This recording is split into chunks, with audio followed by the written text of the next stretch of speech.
Most shots require some degree of color correction and color grading.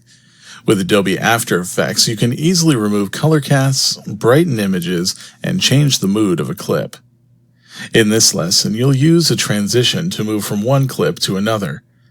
You'll use the Levels effect to correct the color in a shot, use the Mask Tracker to track part of a scene, remove an area using Keylight 1.2, use the Auto Levels effect to remove a color cast, key out an area using the Color Range effect, correct colors using the Lumetri Color effect, use the CC Toner effect to create a mood, and copy an object in the scene with the Clone Stamp tool.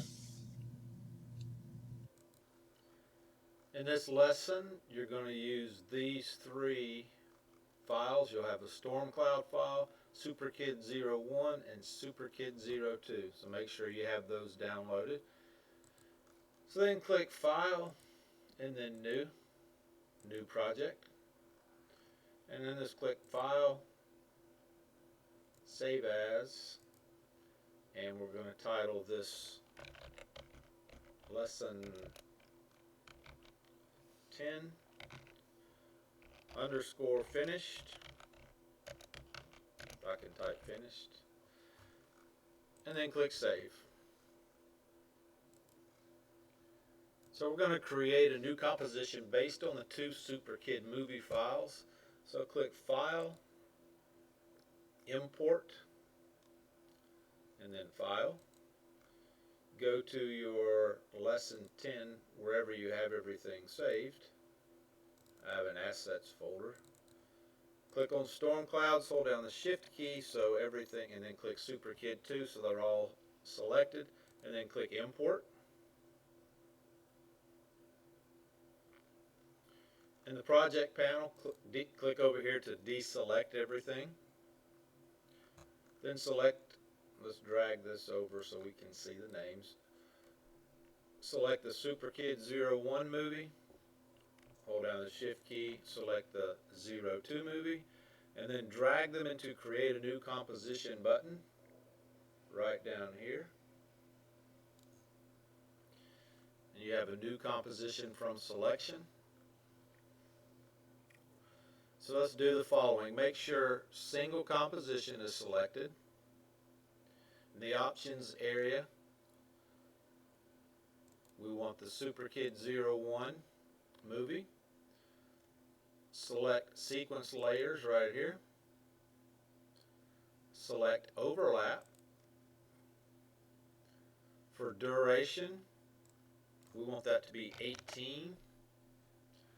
Choose Dissolve Front Layer from the transition menu and then click OK.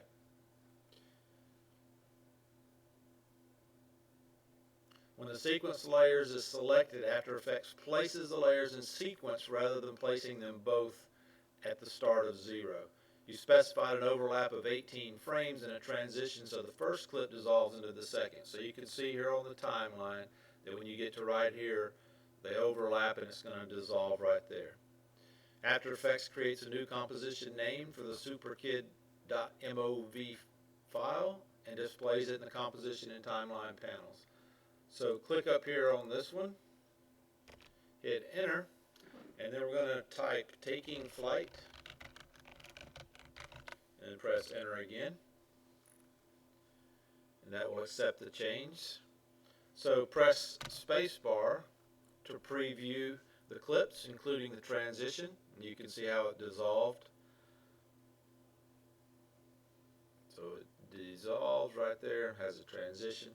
Press the spacebar again, and then let's click File, and then Save to save our progress. So After Effects provides several tools for color correction. Some may do the job with a single click, but understanding how to adjust colors manually gives you the greatest freedom to achieve the look you want. We're going to use the Levels effect to adjust the shadows, remove the blue cast, and make the image pop a little more. You'll work on the clips individually, starting with the second clip. So go to 4 on the timeline ruler. That should be 400. To right there. Click an empty area of the timeline panel to deselect the layers, and then select the Super Kit 02 layer.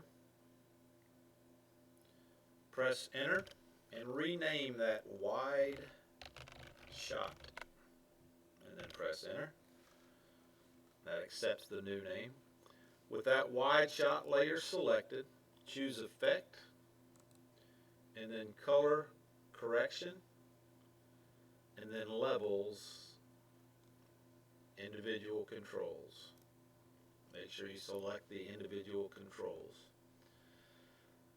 This may be a little intimidating at first, but it can give you a great control over your shot. It remaps the range of input color or alpha channel levels into a new range of output levels, functioning much the same as the level adjustments that you used in Photoshop. The channel menu specifies the channel to be modified, and the histogram shows the number of pixels with each luminance value in the image. When the selected channel is RGB, you can adjust the overall brightness and contrast of the image. To remove a color cast, you must first know which areas of the image are supposed to be gray or white or black. In this particular shot, we see that the driveway is gray, the shirt is white, and the shoes and goggles are black. This kid's got his Yeezys on. Open the info panel up here, and then move the cursor over the white frame of the garage door. As you move the cursor, the RGB values change in the info panel. So as I move this here, if you look over here, you'll see it changes depending on where you are in that white. In one area of the garage door frame, the RGB values are 180, R is 186, G is 218, and B is 239. To determine what the value should be, you would divide 255, which is the highest possible RGB value, by the highest value in the sample. That would give us 255 divided by 239, which is the blue value, or that is 1.08. To equal the colors so that the blue is no longer prominent, you would multiply that 1.08 by the original red and green values, which is 186 and 218 respectively. The new values are 200 for red and 233 for green. So in the Effect Controls panel, go over here and expand the red and the green. For the red input white value, red input white, we're going to input 200. For the green input white value, we're going to enter 233. I know that was some complex, complicated math, and you'll probably never do it again. The blue cast is gone, and the image appears warmer. So, hide the levels control and the effects control panel. And this is a good spot to save what we are doing. So click File, and then Save, and we'll move on to the next video.